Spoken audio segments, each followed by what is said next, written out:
Но обратно на немците, които за нас българите не живеят в немечко или немия, а в Германия. Откъде идва Германия тогава?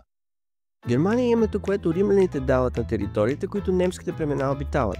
Откъде идва това наименование, уви е неясно. Дали са заимствали думата от галите или пък са лепнали името на белгийско племе на цяла група други племена, остава загадка.